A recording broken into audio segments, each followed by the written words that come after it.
YouTubers, this is so random. I'm back again.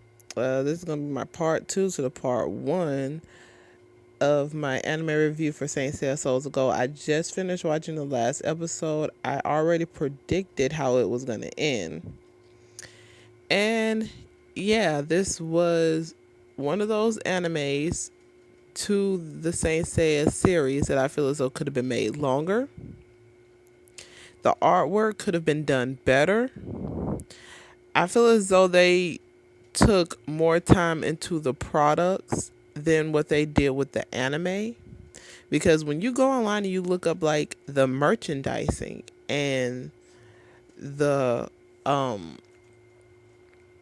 lot of the displays that they had put on, the images that they had did when it was first advertising the anime, it's like on point. However, the anime itself with the artwork could have been done better. This whole series could have been made longer, and with the last episode itself, I felt as though I was watching Saint Seiya Omega all over again.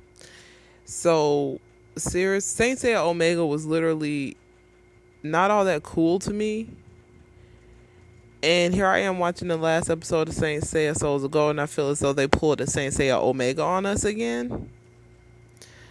So, like I said, the artwork could have been better. They should have made this a little bit longer. They could have did so much with this series. If you're gonna give Saint Seiya Omega like 100 and something episodes, you should have gave Souls of Gold at least 50 episodes.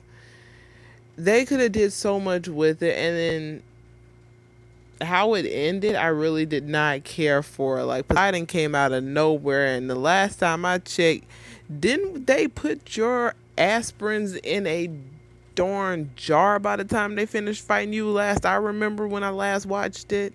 So how you get from in the jar to back inside your human host body again? Like, that made no sense.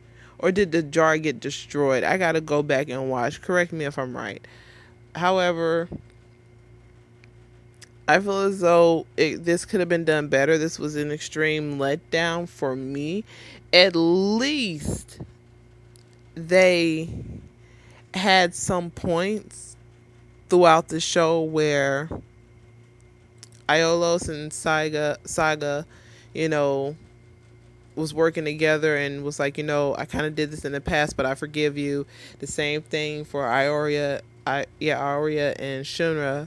Was like, yeah, I killed your brother, but I said I'll always, pay you back for that, so I'm sorry. It's like they had these points where everybody was kind of concluding and like moving on from the BS that happened in the past.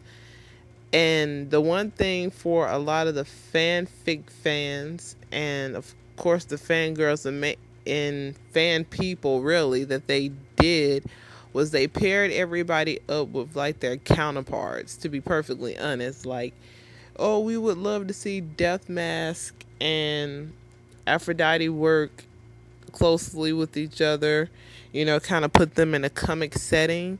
And that's exactly what they did, so I give them points for that. Of course, let's see Ioria and Aiolos and probably Shunra kind of working together a little bit.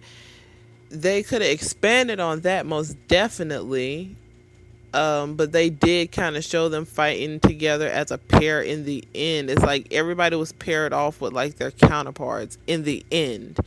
That should have been done a little bit more throughout the show. It could have been more comic reliefs, more fan service, especially on for the females who are fans of the show, of the whole Saint Seiya franchise. But it's like so much more could have been done with this. So I'm ending it here. By the end of the day, this was kind of a letdown for me. I'm happy it's over because it was just going downhill and further for me.